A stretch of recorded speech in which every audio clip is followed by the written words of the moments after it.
하나님을 존중하는 사람이란 제목으로 말씀을 전합니다. 우리가 하나님을 존중하면 하나님께서 우리의 삶을 책임져 주십니다. 여러분, 이분 아시죠? 누구입니까? 목사님 아들인데요, 주영훈 가수 겸 작곡가입니다. 많은 분들이 잘 알 텐데요, 그는 미국에서 가난한 개척교회의 목사님의 아들로 자랐습니다. 자신은 아직도 미스터리인 것이, 개척교회는 언제까지가 개척교회인가? 우리 교회가 역사가 7년입니다. 올해가 7주년인데요. 그러면 개척교회는 언제까지가 개척교회인가? 주영훈 씨가 이렇게 이야기합니다. 교인이 없으면요, 30년이 지나도 개척교회 목사라는 것이죠. 그가 새롭게 하소서라는 방송을 진행하면서 많은 선교사님들을 만났습니다. 모두가 다 한결같이 하는 말씀이 뭐냐면, 내 사랑하는 자녀들에게 너무너무 미안하다라고 그렇게 선교사님들이 이야기한다라는 거죠. 자신을 따라서 타지의 외국에서 그렇게 외롭게 살아가는 자녀들을 생각하니까 너무너무 미안하대요. 그리고 좋은 교육 못 시키고 브랜드 신발 하나 제대로 신기지 못해서 널 미안하다고 말하면서 눈물을 흘리시더래요.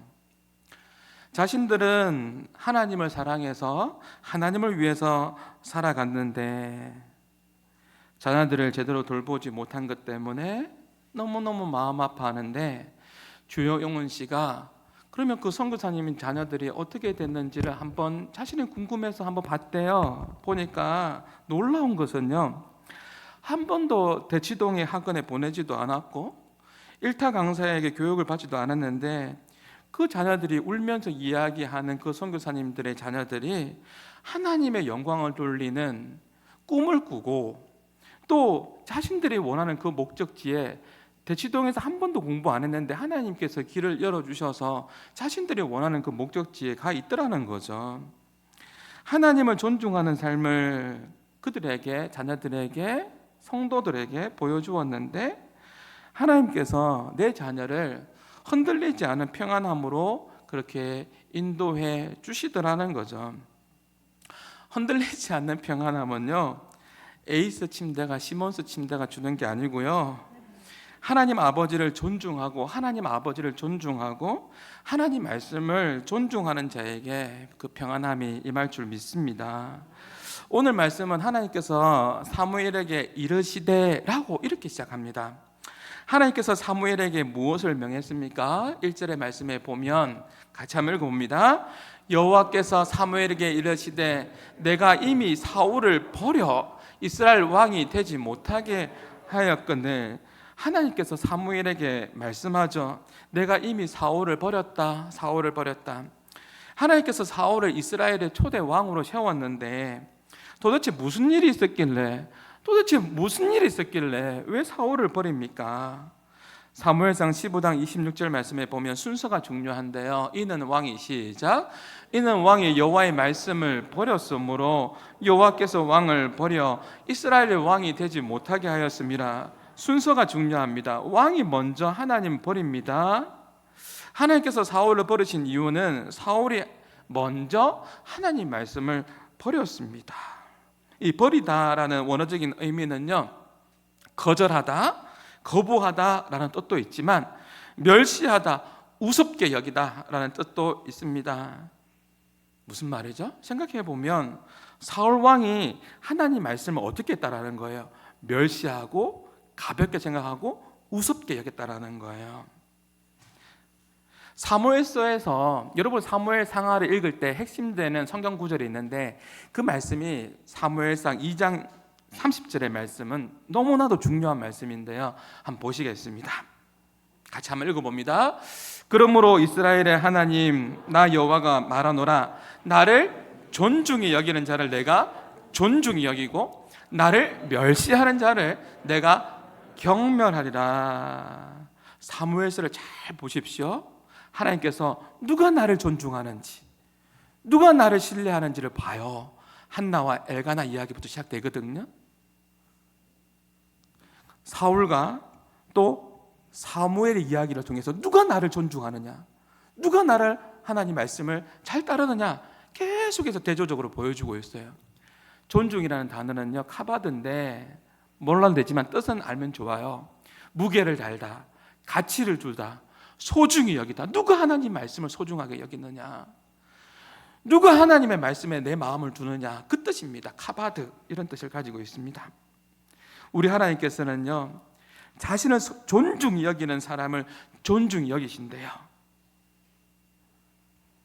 하나님을 사랑하고 존중하는 사람은 당연히 하나님 말씀을 소중하게 여깁니다. 그 말씀 앞에 당연히 순종할 수밖에 없는 거죠. 그런데 사울은요, 하나님의 말씀을 카바드한 게 아니에요. 존중한 게 아닙니다. 우습게 여겼습니다. 가볍게 생각했습니다. 그래서 마지막에 보면 무당 찾아가요. 무당 찾아가고 하나님 생각하지 않아요. 그리고 비참하게 죽습니다. 전혀 하나님을 존중하는 모습이 없어요. 사랑하는 여러분, 하나님의 백성들은요, 하나님 말씀을 가볍게 여기면 안 됩니다. 그러면 어떻게 돼요? 한마디로 이야기하면 큰일 나요. 하나님 말씀을 가볍게 생각하면 안 된다고요.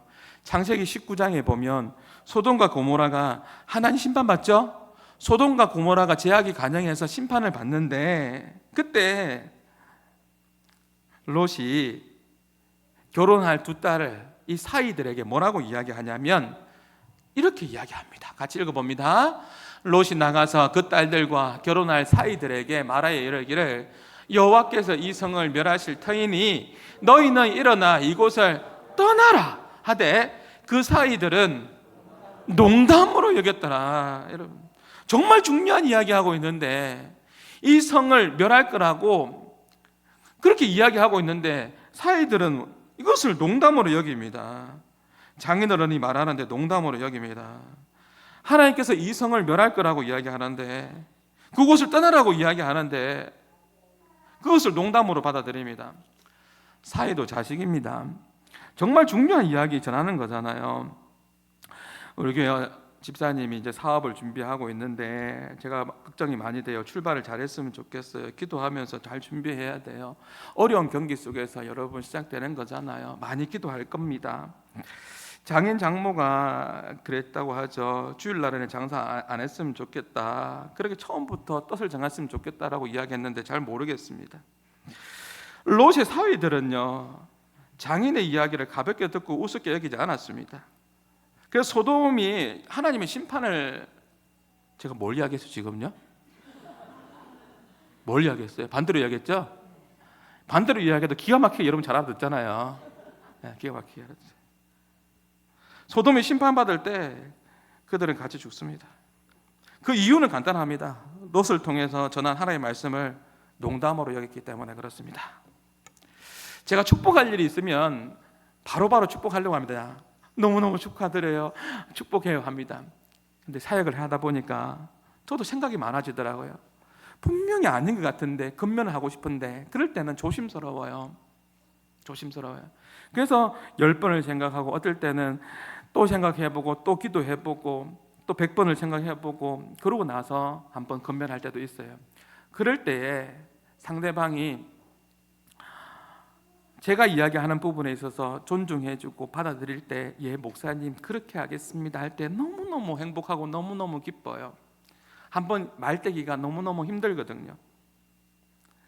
오늘날 사람들의 모습을 보면요, 정말 심각한 것 같아요. 제가 여러분에게 겁주는 게 아니고, 하나님의 경고를 농담으로 여겼던 소돔과 고모라 같은 그 시대 속에서 우리가 살아가고 있지 않습니까? 지금 시대는요, 하나님 말씀을요 카바드하지 않아요.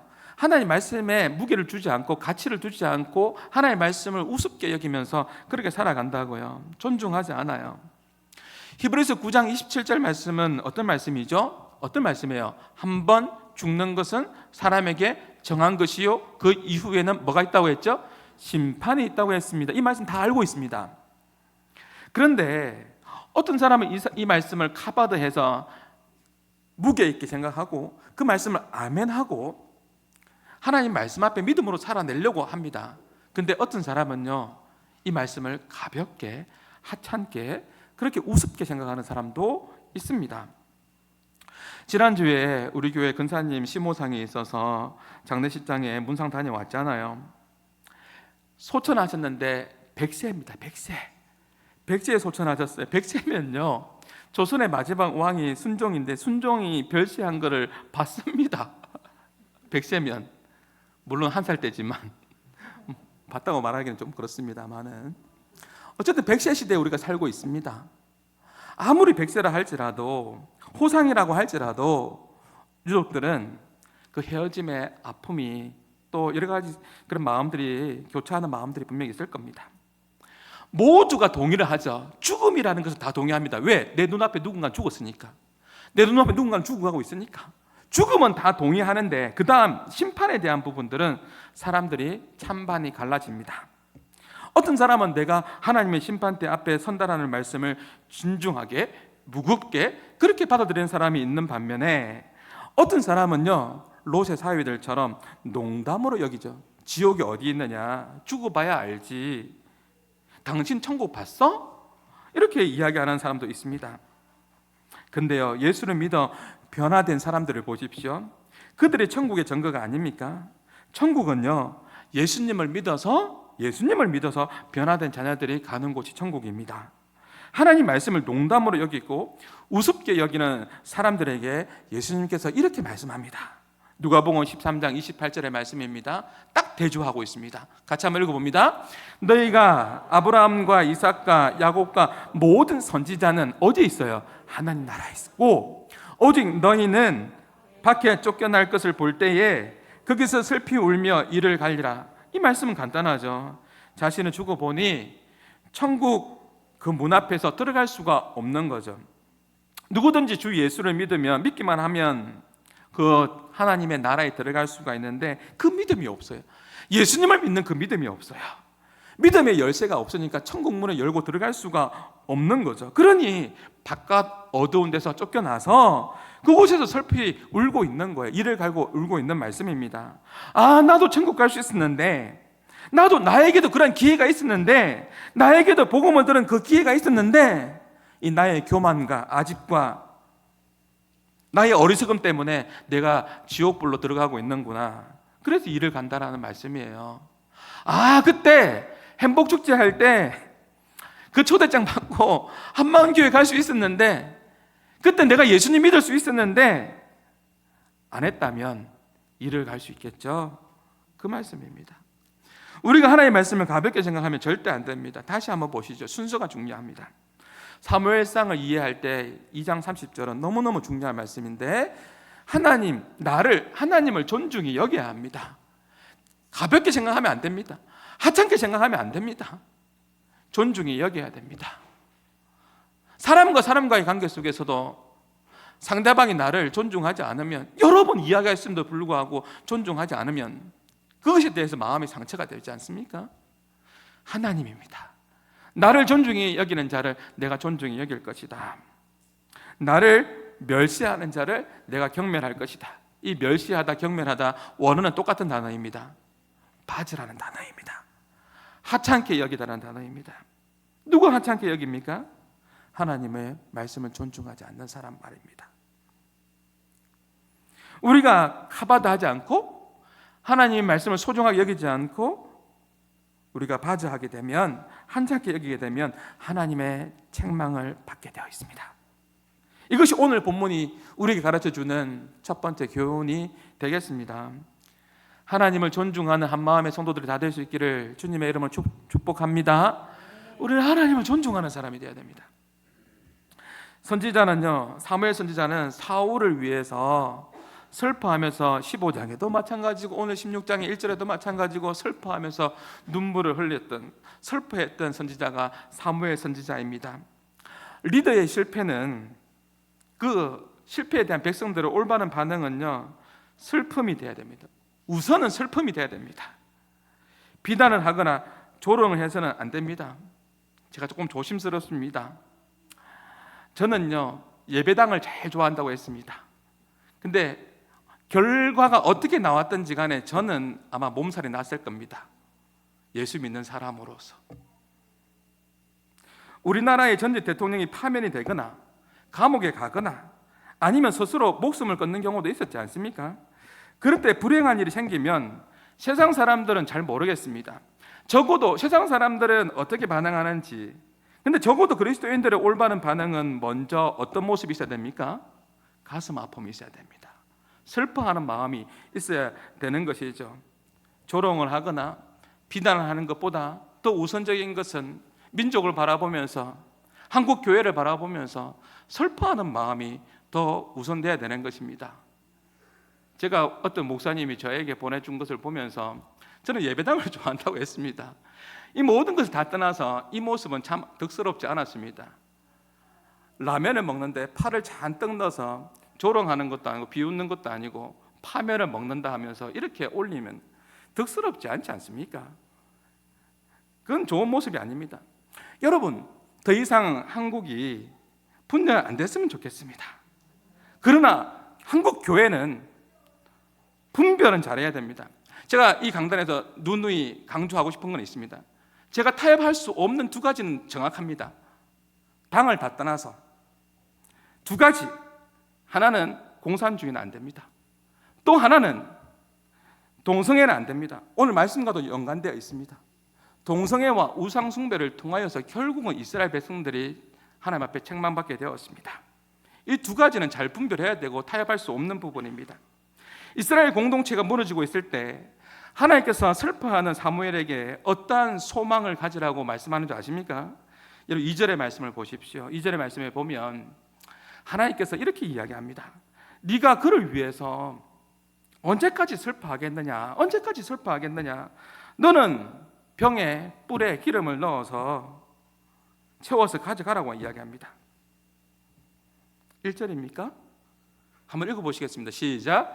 네가 그를 위해 언제까지 슬퍼하겠느냐? 너는 뿔에 기름을 채워 가지고 가라. 내가 너를 베들레헴 사람 이새에게로 보내리니 이는 내가 그의 아들 중에서 한 왕을 보았느니라 하시는지라. 한 왕을 보았느니라. 절망적인 시대와 상황 속에서도 하나님의 백성들이 가질 수 있는 것은요, 새 일을 행하시는 하나님을 바라보는 겁니다. 하나님의 계획이 있다라는 거죠. 그래서 우리는 절망하지 않습니다. 여러분 삶 가운데 어떤 어려움이 온다 할지라도 절망하지 않는 것은 하나님께서 아시고 먼저 행하시고 인도하여 가신다라는 것을 신뢰한다면 우리는 결코 절망하거나 좌절하지 않습니다. 희망을 가지고 다시 달려갈 수 있습니다. 하나님께서는 사무엘에게 말하죠. 너는 언제까지 슬퍼만 하고 있겠느냐? 슬퍼하다가 너의 인생 끝날 거냐? 사무엘아, 슬퍼함으로 너의 인생을 망치지 말라고 말씀합니다. 너는 일어나서 이제 너의 뿔에 병에 기름을 넣어서, 하나님께서 명하는 거지 않습니까? 이새의 아들 누굽니까? 다윗을 기름 부은 왕으로 세울 것을 명하고 있는 것입니다. 너의 사명을 감당하라는 겁니다. 너의 사명을 감당하라. 우리는요, 우리의 사명을 감당해야 합니다. 여러분이 당면한 어려운 상황에서 절망하고 좌절하고 슬픔만 잠겨 있는 것을 하나님께서 원하지 않습니다. 사업이 실패했을 때, 관계적인 어려움이 있을 때, 여러분 삶에 힘듦이 찾아왔을 때, 그 힘든 가운데 그 상황에 머물러 있는 것을 원하지 않습니다. 다시 일어나 달려가기를 원하십니다. 하나님께서 하나님의 사람들을 통해서 새 일을 이루어 가시기를 원하십니다. 우리는 절망적인 상황 속에서도 하나님께서 다윗을 준비시켜서 새로운 일을 행하셨던 것을 바라보면서 우리 역시 소망을 잃어버리지 않습니다. 사랑하는 여러분, 원고에 준비되어 있지 않지만 설령 리더인 제가 한마음교회에 좀 조심스럽지만 없다 할지라도 하나님께서 이 교회를 이끌어 가실 것이고 하나님 나라를 하나님께서 확장시키는 조금도 지장이 없습니다. 하나님께서 하나님의 일들을 이루어 가십니다. 저와 여러분의 현재의 삶이 어떠합니까? 답답합니까? 생각대로 안 됩니까? 절망적인 상황입니까? 세상 사람들이 여러분 볼 때 안 된다고 이야기합니까? 다 포기하라고 그렇게 말합니까? 그럴 때에도 오늘 설교의 제목을 기억하십시오. 하나님을 존중하십시오. 하나님 말씀을 존중하십시오. 하나님의 뜻을 존중하십시오. 지금도 새 일을 행하시는 하나님 바라보면서 소망의 끈을 놓지 않기를 바랍니다. 너무너무 힘든 시간들을 보내고 있습니까? 이 또한 지나갈 겁니다. 하나님께서는 지금도 새 일을 준비하시고 하나님의 뜻을 통해서, 하나님의 뜻을 여러분을 통해서, 한마음교회를 통해서, 한국교회를 통하여서 이루어 가시기를 기뻐하신다는 것을 잊지 않기를 바랍니다. 그런데 문제가 있습니다. 지금 사울이 왕이잖아요. 왕이 있는데 새로운 왕에게 하나님께서 기름을 부으라고 했습니다. 그러니 사울이 이걸 알면 가만히 있겠습니까? 예수님이 태어날 때 헤롯이 가만히 있었습니까? 새로운 왕, 예수님이 탄생한다고 이야기하니 베들레헴의 남자아이들을 2살 아래 다 죽였습니다. 새로운 왕의 소문을 듣고 사울이 어떻게 했습니까? 사무엘만 죽이려고 했겠습니까? 사무엘뿐만 아니라 다윗도 죽이려고 하겠죠. 실제로 다윗을 죽이려고 했지 않습니까? 창을 던지면서 죽이려고 했습니다. 왜 죽이려고 했죠? 다윗이 죄가 있어서 사울이 죽이려고 했던 거 아닙니다. 죄 때문에 죽이려는 게 아니라 자신의 왕위에 왕권에 도전을 하니까. 그래서 어떻게 합니까? 숙청하려고 했던 거죠. 김정은이처럼 말했죠. 숙청하는 거죠. 그래서 사무엘이 하나님께 묻습니다. 뭐라고요? 2절에 이렇게 묻습니다. 2절에 사무엘이 시작. 사무엘이 이르되 내가 어찌가 할 수 있습니까? 사울이 들으면 나 죽일 겁니다. 나 죽일 겁니다. 그 이야기하고 있는 거죠. 근데 사무엘이 하나님 존중합니다. 사무엘이 하나님의 명령을 받았지만 이 사명을 감당하는 것이 매우 위험한 일입니다. 위험한 사명입니다. 누가 들어도 목숨 걸어서 이루어야 될 그런 사명이었습니다. 하나님의 명령이었죠. 근데 사무엘 선지자는 이렇게 위험한 이 사명을, 하나님의 명령을 순종합니다. 목숨 걸습니다. 왜 순종합니까? 단순합니다. 하나님을 존중하기 때문에 그렇습니다. 하나님을 존중하기 때문에 그렇습니다. 하나님을 신뢰하기 때문에 그렇습니다. 하나님을 신뢰하는 사람이 하나님 말씀 앞에 순종할 수 있는 것이죠. 하나님께서 우리에게 간혹, 저에게도 마찬가지입니다. 여러분도 마찬가지겠죠? 간혹 이해되지 않는 상황으로 우리를 몰아갈 때도 있고요, 간혹 불가능해 보이는 명령을 나에게 내릴 때도 있습니다. 그때 여러분 어떻게 하세요? 하나님께서 나에게 순종하라고 하는데 너무너무 하기 싫어. 하나님께서 기도를 시키는데 순종하라고 하는데 하기 싫을 때 있잖아요. 행복축제 할 때 여러분, 행복축제 시작됐는데 강우사님의 말에 좀 존중해 주세요. 좀 도장 찍으면 안 돼요? 했으면 좀 찍어주세요. 하나님 말씀에 존중하고요, 카바드하고 무게를 두고 가치를 두고 소중하게 생각하고 하나님 앞에서 말하는 거예요. 사무엘이 순종할 수 있었던 것은 다른 게 아니에요. 하나님을 존중했습니다. 카바드했습니다. 하나님을 존중하니까, 하나님께 맡기니까요, 위험한 사명이라 할지라도 하나님이 명한 거잖아요.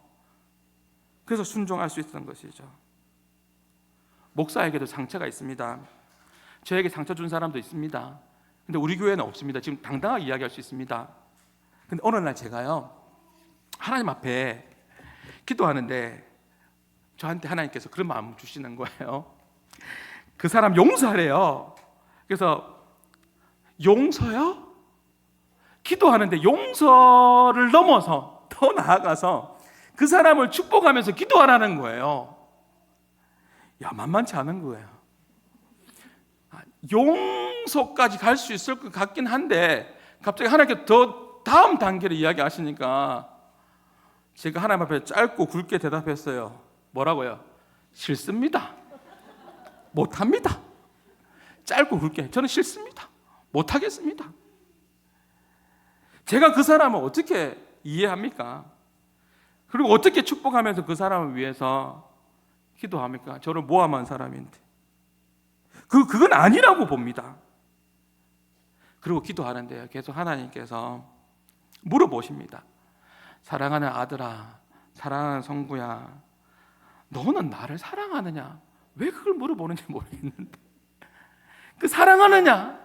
내가 너를 죽기까지 사랑하느냐? 사랑했다라는 이 마음이 들어오는 거야. 네가 나를 사랑하니? 예, 주님 사랑합니다. 근데 그 사람은 아닌데요. 너무너무 힘든 시간을 보냅니다. 기도하면 기도할수록 하나님께서 그 사람 용서하라고 이야기합니다. 그때 제가요, 기도하면서 경험한 것이 있습니다. 아, 그렇구나. 하나님을 정말 사랑하면, 하나님을 정말 존경하면, 하나님의 말씀을 존중하면 하나님께서 원하시는 것에 내가 순종할 수 있구나. 하나님 정말 사랑하면, 하나님을 존중하면 하나님께서 원하시는 것에 순종할 수밖에 없어요. 그뿐만 아닙니다. 경험해 본 사람 알 겁니다. 그뿐만 아니죠. 심지어 그 순종의 힘도요, 당당히 이야기할 수 있는 것은 순종의 그 힘도 하나님 아버지가 주시는 것이구나. 그 힘도 하나님이 주시는 거예요. 그것을 깨닫게 되는 거죠. 사랑하는 여러분, 하나님을 존중하고 사랑하면 불가능한 것처럼 보이는 것도 순종할 수 있게 돼요.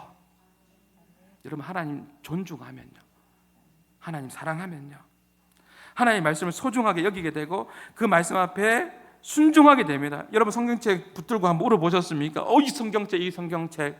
여러분도 영상 보셨겠지만 하나님의 말씀을 얼마나 카바드하고 계세요. 무게를 달고 있어요. 가치를 두고 있어요. 소중하게 생각하나요? 이 영상 보셨잖아요. 잠깐 한번 보시죠. 지하교회 성도들이 성경책 받아들고 성경책 갖고 싶어가지고 이거 가지고 보세요. 얼마나 하나님 사랑하면, 얼마나 하나님을 존중하면 이건 너무 갖고 싶은 거예요. 이 말씀 너무 갖고 싶어요. 너무 갖고 싶어요.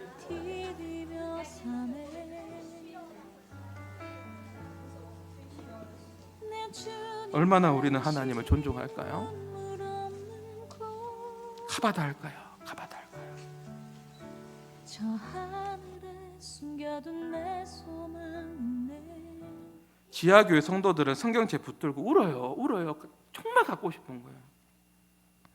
우리가 정말 예수님을 존중하고 사랑하면 그 위험한 일에도 예배해요. 하나님을 존중하기 때문에 북한의 지하교회에서도 예배한다고요. 방금 영상은 중국의 지하교회고, 북한의 지하교회 예배드리는 모습도 있지 않습니까?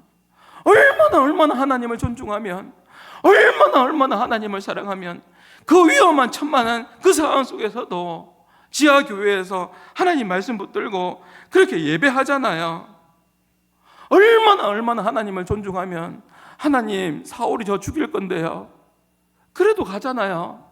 왜 가요? 하나님을 존중하니까, 말씀을 신뢰하니까, 하나님을 사랑하니까 그렇게 하는 거잖아요. 우리가 하나님을 존중할 때 내가 생각하기에 그 힘겨운 상황도 이겨낼 수 있습니다. 내가 생각하기에 힘겨운 상황이죠. 근데 하나님을 사랑하고 하나님을 존중하면 그 무게가 가벼워질 겁니다. 그 짐을 예수님이 대신 지시기 때문에 그런 거예요. 사무엘이 목숨 걸고 사명 감당합니다. 그 이유는 다른 거 아닙니다. 하나님을 존중했기 때문에 그렇습니다. 저도 성경에 위배되는 것이라면 저도 목숨 걸고 지킬 겁니다. 앞으로 말이죠. 계속해서 말이죠. 주님 오시는, 주님 만나는 그날까지 언젠가 우리는 주님 만날 건데 성경이 아니라고 하는 부분들에서 지켜 나갈 겁니다. 오늘 말씀을 보면 순서가 있습니다. 순서를 여러분 기억하셔야 돼요. 순서가 중요합니다. 이스라엘 백성들이 하나님을 존중하지 않았죠. 그래서 하지 말라고 했습니다. 동성애 하지 말라 했습니다. 우상 숭배 하지 말라 했습니다. 그런데 했어요. 그렇게 죄를 범하니까 하나님께서 어떻게 했습니까? 심판하셨지 않습니까? 비가 오지 않았습니다. 바짝 말라버렸습니다. 3년 6개월 동안 비가 오지 않았습니다. 사람들은 고통스러워하겠죠. 비를 달라고 이야기하겠죠. 우리는 코로나 기간 동안 3년 동안 바짝 말라버렸습니다. 힘들었습니다. 그때 우리는 기도했습니다. 해방을, 자유를 위해서 기도했습니다. 이스라엘 백성들이 동성애 하지 말라니까, 우상 숭배하지 말라니까 그 말 안 들었습니다. 하나님 책망받았습니다.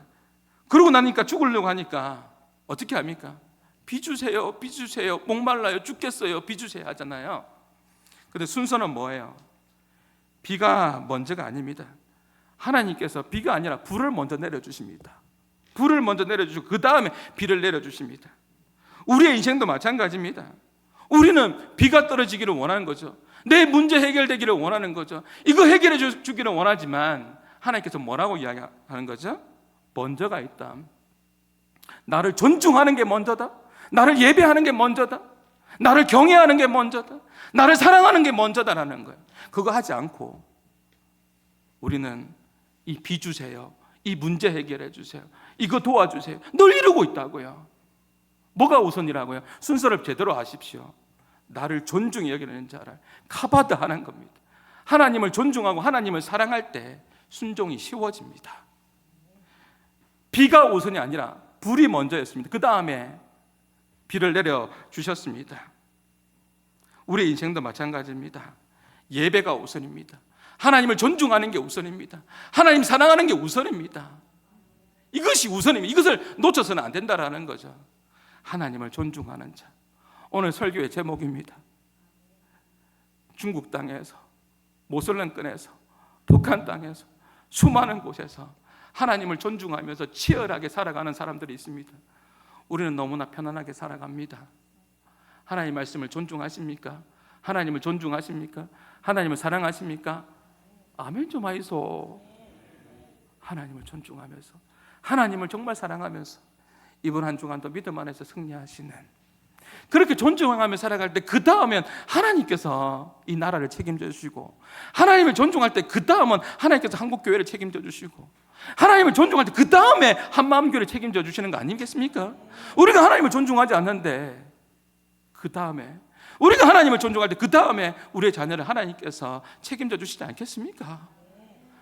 먼저가 무엇인지, 우선순위가 무엇인지를 오늘 이 말씀 앞에 생각해 보면서, 순서 정말 중요합니다.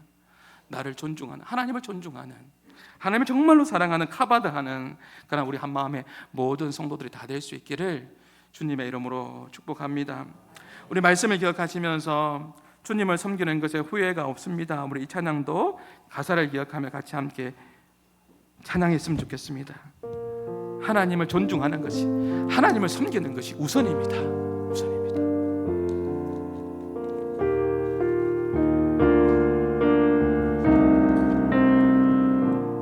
나의 평생에 가장 복된 일은 내가 예수님을 만난 것이라.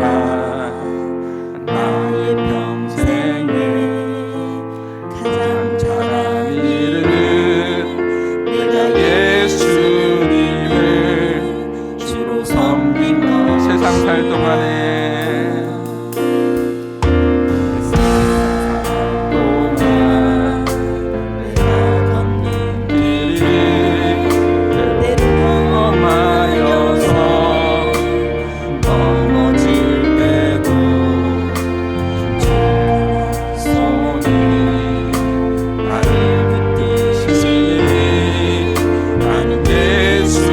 예수님만 주로 섬기며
말씀 기억하며 잠시 함께 기도합시다.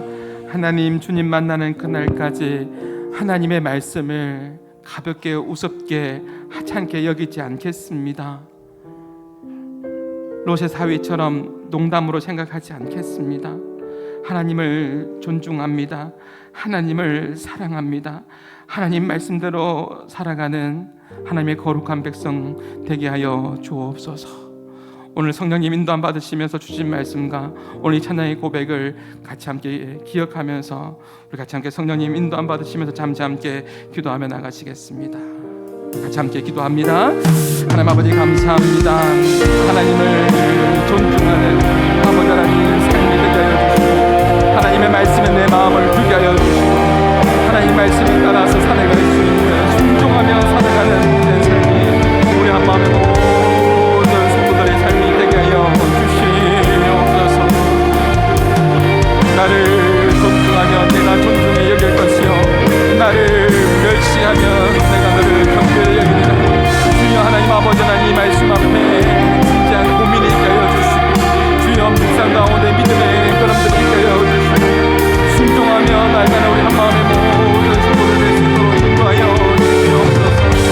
우리의 삶의 풍성한 감정을 허락하여 주시고 우리 한마음의 모든 성도들 또 이번 한 주간도 믿음 안에서 승리하며 살게 하여 주시고 하나님 말씀 따라 오직 말씀으로 오직 믿음으로 오직 은혜로 살아가는 주여 우리 모든 한마음의 성도들 되게 하여 주시옵소서.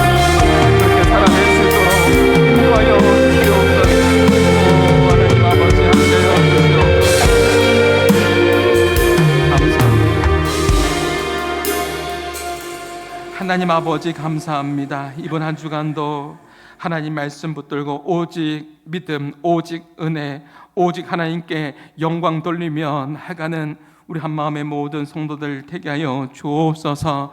나에게 주신 하나님의 말씀을 기억하며 주님과 동행하면서 세상 속에 살아갈 때에도 절대로 낙심하거나 절망하지 않게 해주시고 주님과 동행하며 믿음 안에서 승리하는 우리 한마음의 모든 권속들 다 되게 하여 주시옵소서. 이제는 우리 주 예수 그리스도의 은혜와 하나님의 사랑과 성령님의 교통하심이 하나님을 누구보다 사랑하고 하나님의 말씀을 존중하는 한마음의 성도들 머리 위에 이제로부터 영원토록 항상 함께 있을지어다. 아멘.